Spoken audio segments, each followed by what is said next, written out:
Hello, I'm Noel Byrne and welcome. Joining me today is Barry Murphy, owner and co-founder of FechtTV.com and also the very man who instigated Ireland's newest charity, Kids in Need Ireland. Barry, thanks for talking to us. I suppose, first off, what exactly encouraged you to set up this new charity, Kids in Need Ireland? Well, I suppose, Noel, from the start of setting up FechtTV, I always had it in my head that we'd align ourselves to a charity.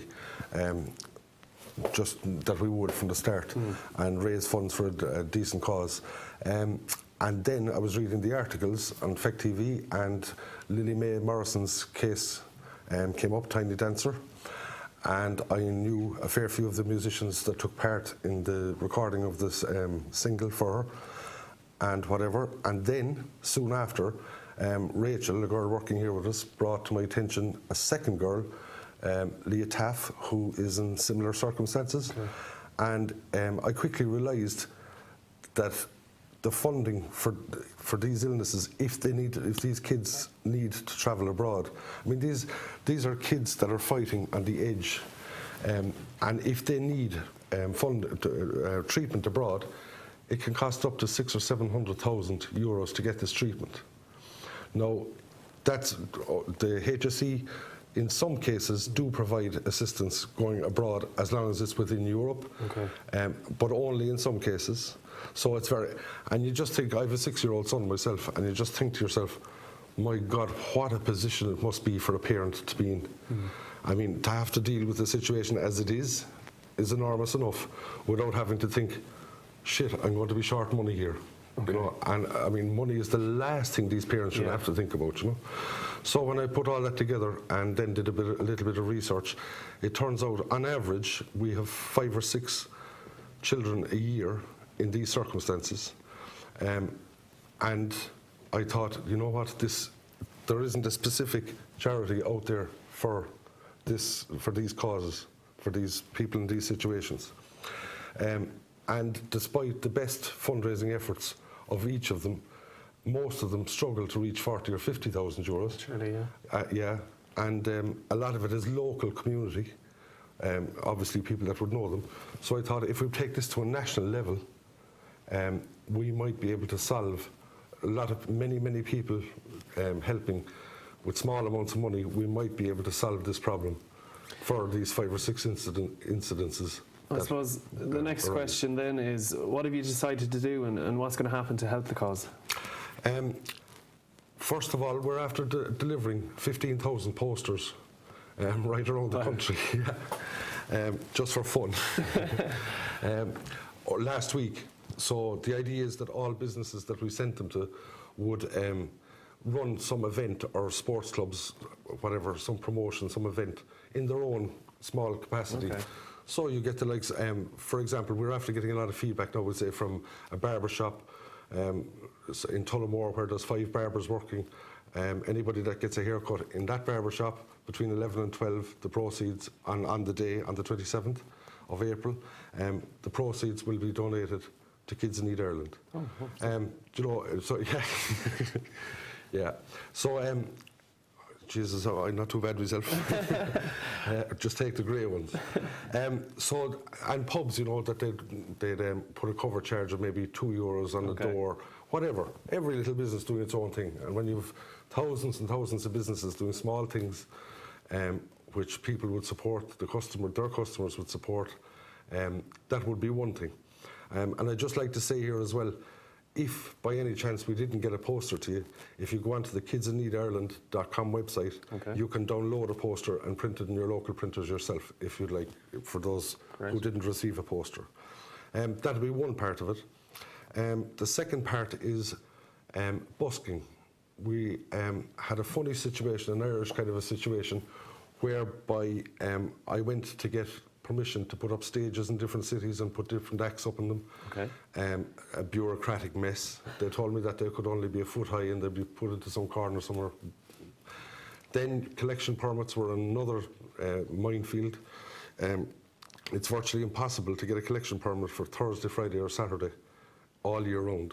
Okay. So I was thinking about this, and I said, right, okay, what we'll do is we'll encourage everybody that can play an instrument, theatre groups, dance groups, whatever, artists, to get out on the street busking for a couple of hours. and hopefully that they would then give the proceeds, donate the proceeds to Kids in Need Ireland. Okay. So that way we got around the stage, and there's a lot of friends of mine, some of them pretty well-known musicians, who will be taking part, and just busk for a few hours, whether you're 6, 7 years of age, 90 years of age, right up there, professional, doesn't matter, covers band, anything. Just get out in the street and busk. Every little helps, as the phrase goes. But again, you know, if there's thousands of people busking and they all make 10, 20, 30 euros, it depends. Exactly, yeah. It all adds up. It all adds up. So that'd be the second part of it. And then here in the studio in Cork, on the day, we're going to run a webathon. So we'll keep giving out the figures of what has been collected right around the country between the businesses, the sports clubs, the musicians. We'll have a team here adding up the totals, and we'll keep giving it out every, 10 minutes or whatever way we do it. And we hope to have a lot of guests here, musicians, some politicians from spokesmen in health, a couple of consultants, cancer consultants from the hospitals, relatives of Leah's and Lily May's. Hopefully, plenty of guests anyway. And plenty of guests, and we'll have a bit of crack. We'll make fun out of this. The whole idea is that that, you know, we put the music out in the streets of Ireland for a day, and raise the clouds with music all over Ireland for a very good cause. It certainly sounds like good crack. Anyway, I suppose what happens then afterwards with the funds? Where does it go from there? Well, I'm not involved in Kids in Need Ireland myself. Okay. So there's 7 members on a board, and the funds then will go straight into Kids in Need Ireland, and they will decide who gets which funds. And they would also have advisors, you know, doctors and different people to advise them, deciding who would get what funds. But it's safe to say that hopefully, if we have enough funds, any child that does need to go abroad, that their medical expenses will be covered, the cost of their parents' travel, accommodation, whatever's common sense needed in a situation will be there. So and the other thing I suppose that's important to say, there's not 1 cent of this of anything collected going to administration charges of any type whatsoever. Every cent that's collected will go directly to the cause. No administration charity. You know, some charities. Yeah, you always hear of charities and they're spending the majority of their money on actual administration as opposed to the work. Exactly. You could give out. A lot of them are 20% of the money is only getting to the final destination. Every cent of this will go to the cause. Wow, that's a huge bonus here. It is. And let's hope, you know, that we can take the burden off, the financial burden, which is obviously in these parents' situations is a big part of it, but not the biggest thing.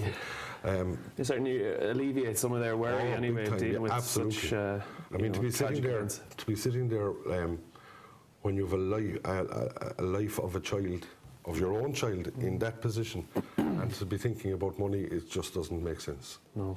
So we're going to run this, and hopefully every year it'll get bigger and stronger. And this is the first Webathon in Ireland. Yeah, it's certainly exciting times, and don't forget that if you want to keep up to date with all the goings on of Kids in Need Ireland, you can do so on Facebook and Twitter, and also on kidsinneedireland.com. Thank you very much, and spread this on Facebook and Twitter any way you can as well. And if you play an instrument, please get out there. Thanks very much. Thank you.